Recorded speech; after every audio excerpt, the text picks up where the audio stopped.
మీరు ఎప్పుడైనా ఆలోచించారా? ఒక వ్యక్తి తన జీవితం మొత్తం పెళ్లి చేసుకోకుండా రాజ్యాన్ని వదిలేసి మళ్ళీ యుద్ధం వచ్చినప్పుడు ప్రపంచంలోని అతి గొప్ప యోధుడిగా పోరాడే దృశ్యం అనమాట. మీకు ఆల్రెడీ అర్థమవుతుంది కదా నేను ఎవరి కోసం చెప్పాలనుకుంటున్నానో. ఎస్, తనే భీష్ముడు.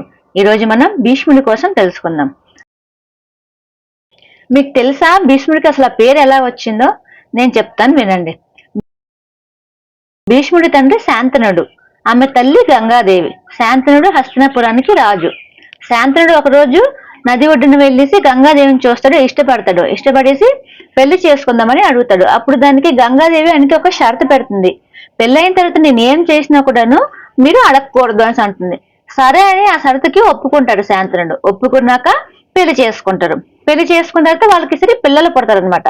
పిల్లలు పుడితే గంగాదేవి ఏం చేస్తుంటుంది, ఆమె పిల్లల్ని తీసుకెళ్లేసి నదిలో పడేస్తుంటుంది. శాంతనుడు ఆశ్చర్యంగా ఏంటి ఇలా చేస్తుంది, అసలు పిల్లల్ని నదిలో పడేయడం ఏంటి అనేసి ఆయన అదలా అయిపోతుంటాడు. కానీ ఎందుకు ఇలా పిల్లల్ని నదిలో పడేస్తుందని ఆయన క్వశ్చన్ చేయలేడు. ఎందుకంటే ముందే ఆమె పెట్టిన షరతు ఏంటి, నేనేం చేసినా మీరు అడగకూడదు అనేసి. ఆ మాటకి కట్టుబడి ఆయన ఏం అడగడు. ఒక 7 పిల్లల్ని గంగాదేవి నదిలో కలిపేస్తుంది. 8వ పిల్లవాడిని కూడా కలిపేస్తున్నప్పుడు ఈయన ఇంకా తట్టుకోలేక అడుగుతాడు, ఎందుకు అలా పిల్లల్ని కలిపేస్తున్నావు నదిలో అనేసి. అప్పుడు ఆ పిల్లాడిని ఉంచుతుంది అనమాట. తనే దేవవ్రతుడు. మిగతా వాళ్ళని ఎందుకు అలా కలిపేస్తుందంటే అది వాళ్ళ పూర్వజన్మ శాపం అనేసి ఒకటి ఉంది. వశిష్ఠ మహాముని యొక్క శాపం వలన వాళ్ళని అలా చేస్తుంది.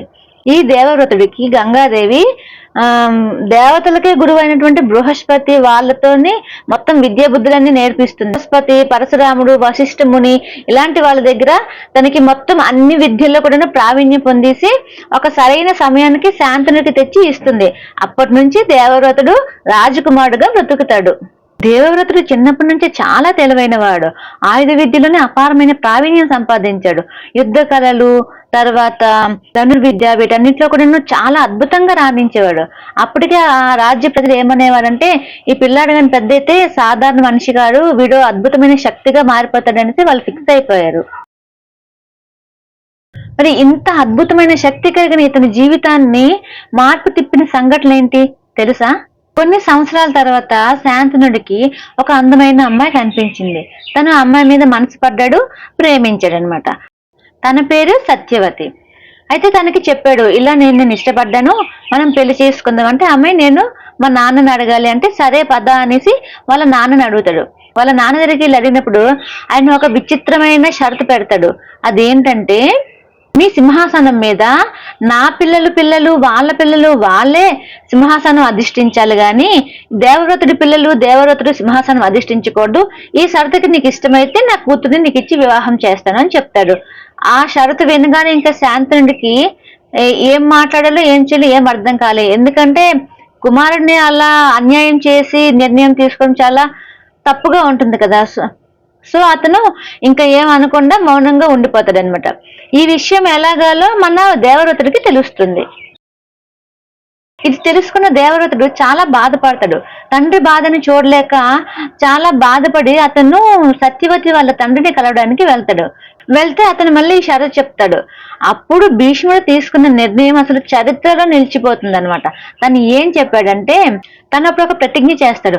ఏంటంటే, నేను నా జీవితంలో పెళ్ళి అనేది చేసుకోను, నా జీవితం మొత్తం బ్రహ్మచర్యం పాటిస్తాను, నేను రాజ్యాన్ని ఎప్పుడు కూడా కోరుకోను అనేసి ప్రతిజ్ఞ చేస్తాడు. ఈ ప్రతిజ్ఞకి దేవతలు కూడా ఆశ్చర్యపోతారు. అసలు మనుషులు ఎవరికైనా అలాంటి నిర్ణయం తీసుకోవడం, అలాంటి ప్రతిజ్ఞ చేయడం సాధ్యమవుతుందా? అస్సలు కాదు. ఇలాంటి ప్రతిజ్ఞ చేశాడు కాబట్టే ఈయనకి భీష్ముడు అని పేరు వచ్చింది. భీష్మ అంటే చాలా కఠినమైన నిర్ణయం తీసుకోవడం, ప్రతిజ్ఞ చేయడం అని. అందుకని అప్పటి నుంచి దేవతలు ఈయనకి భీష్ముడు అని పేరు పెట్టారు. ఈయన ఈ నిర్ణయం తీసుకోవడం వల్ల దేవతలు ఈయనకు ఒక వరం ఇచ్చారు. ఎందుకంటే ఇది సాధారణ మానవులు ఎవరు ఇలాంటి ప్రతిజ్ఞ చేయరు.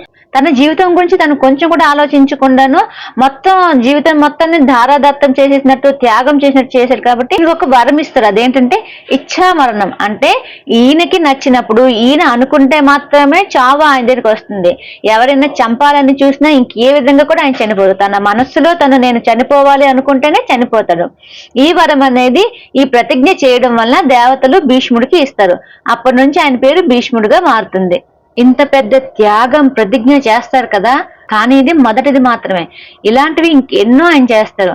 అసలు ఈయన హస్తినాపురాన్ని తన గుప్పిట్లో ఎలా పెట్టుకున్నారు, కురువంశాన్ని మొత్తాన్ని ఎలా ముందుండి నడిపించారు, ఈయన కురువంశానికి ఎలా కాపలాదాడయ్యాడు, వాళ్ళని ఎలా కాపాడుకోగలిగారు, హస్తినాపురాన్ని మొత్తం తన గుప్పిట్లో ఎలా ఉంచుకోగలిగారు, ఇలాంటి విషయాలన్నీ తెలుసుకోవాలంటే మనం నెక్స్ట్ పార్ట్ లో తెలుసుకుందాం. దానికోసం ఏం చేయాలో తెలుసు కదా, మన ఛానల్ ని సబ్స్క్రైబ్ చేసుకుని వెయిట్ చేస్తూ ఉండండి.